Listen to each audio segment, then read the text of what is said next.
ଖଇରା ତହସିଲ କାର୍ଯ୍ୟାଳୟରେ 2 ଜଣ ଅତିରିକ୍ତ ତହସିଲଦାରଙ୍କ ଯୋଗଦାନ। ବାଲେଶ୍ୱର ଜିଲ୍ଲା ଖଇରା ତହସିଲ କାର୍ଯ୍ୟାଳୟରେ ଅତିରିକ୍ତ ତହସିଲଦାର ଭାବେ ପ୍ରଥମେ ଗତକାଲି ବାଲେଶ୍ୱର ଉପଜିଲ୍ଲାପାଳଙ୍କ କାର୍ଯ୍ୟାଳୟ ଯୋଗଦାନ କରିବା ପରେ ଆଜି ସକାଳୁ ଖଇରା ତହସିଲ କାର୍ଯ୍ୟାଳୟରେ ଶ୍ରୀ ଗଦାଧର ସେଠୀ, ଶ୍ରୀ ପ୍ରିୟଦର୍ଶୀ ରାଜେଶ ଅତିରିକ୍ତ ତହସିଲଦାର ଭାବେ ନିଜ ନିଜର କାର୍ଯ୍ୟଭାର ଗ୍ରହଣ କରିଛନ୍ତି।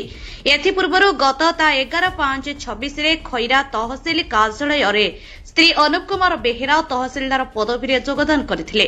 ହେଲେ ଜିଲ୍ଲାପାଳଙ୍କ ଆଦେଶକ୍ରମେ ଅତିରିକ୍ତ ତହସିଲଦାର ଶ୍ରୀ ଗଦାଧର ସେଠୀ, ବସ୍ତା ତହସିଲ କାର୍ଯ୍ୟାଳୟ ଶ୍ରୀ ପ୍ରିୟଦର୍ଶୀ ରାଜେଶ ବାଲେଶ୍ୱର ଜିଲ୍ଲା କାର୍ଯ୍ୟାଳୟରେ ଡେପୁଟେସନ ଭିତ୍ତିରେ ଅଳ୍ପ ଦିନ ଯାଇଥିଲେ। ପୁନଃ ପୁଣି ରାଜସ୍ୱ ଏବଂ ବିପର୍ଯ୍ୟୟ ପରିଚାଳନା ବିଭାଗ ଭୁବନେଶ୍ୱରଙ୍କ ଆଦେଶ ଓ ନିର୍ଦ୍ଦେଶ କ୍ରମେ ନିଜ ନିଜର କାର୍ଯ୍ୟଭାର ଗ୍ରହଣ କରିଛନ୍ତି।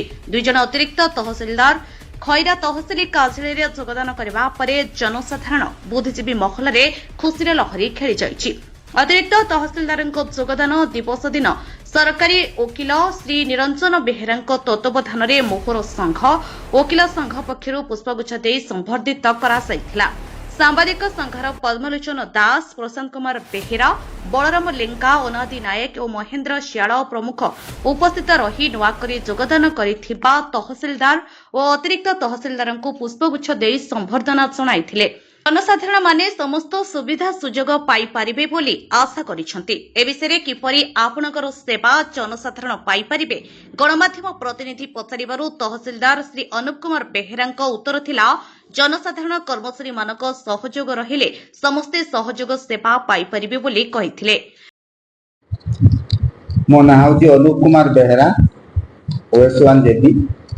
ମୁଁ ଖଇରା ତହସିଲଦାର ହିସାବରେ 11/5/2026ରେ ଜଏନ୍ କରିଛି ଏବଂ ପ୍ରଥମେ ମୁଁ ଆପଣଙ୍କ ମାଧ୍ୟମରେ ସମସ୍ତ ଖଇରାବାସୀଙ୍କୁ ଅଭିନନ୍ଦନ ଜଣାଉଛି ଏବଂ ସମସ୍ତଙ୍କର ସହଯୋଗ କାମନା କରୁଛି।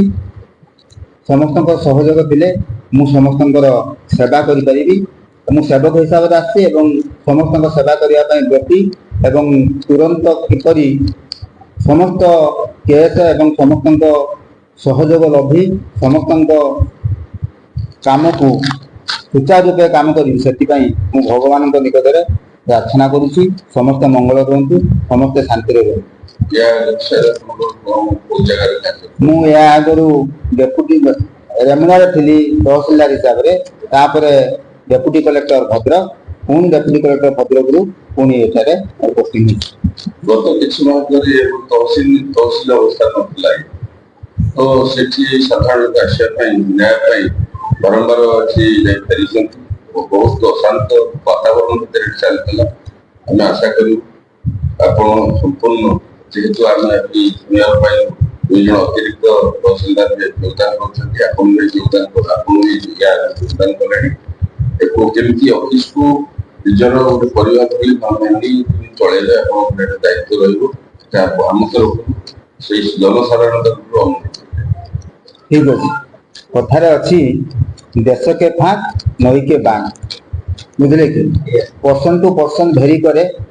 ସମସ୍ତଙ୍କ ଅଫିସର, ମୁଁ ବି ଜଣେ ଅଫିସର, ସିଏ ଥିଲେ ସିଏ ବି ଜଣେ ଅଫିସର, ତେଣୁ ସମସ୍ତଙ୍କ କାର୍ଯ୍ୟଶୈଳୀ ଭିନ୍ନ ଭିନ୍ନ ହୋଇଥାଏ। ସିଏ କେମିତି କରୁଥିବେ ତାଙ୍କୁ ମୁଁ ସମାଲୋଚନା କରୁନାହିଁ। ତେଣୁ ମୁଁ ଏତିକି କମିଟମେଣ୍ଟ କରୁଛି ବା ଖଇରାବାସୀଙ୍କ ପାଖରେ ମୁଁ ପ୍ରାର୍ଥନା କରୁଛି, ମୁଁ ସମସ୍ତଙ୍କର ସହଯୋଗ କାମନା କରି ସୁଚାରୁ ରୂପେ କାମ କରିବି। ବାଲେଶ୍ୱର ଜିଲ୍ଲା ଖଇରାରୁ ମହେନ୍ଦ୍ର ଓ ପ୍ରଶାନ୍ତ କୁମାର ବେହେରାଙ୍କ ରିପୋର୍ଟ, ଓଡ଼ିଶା ହଟ୍ ନ୍ୟୁଜ୍।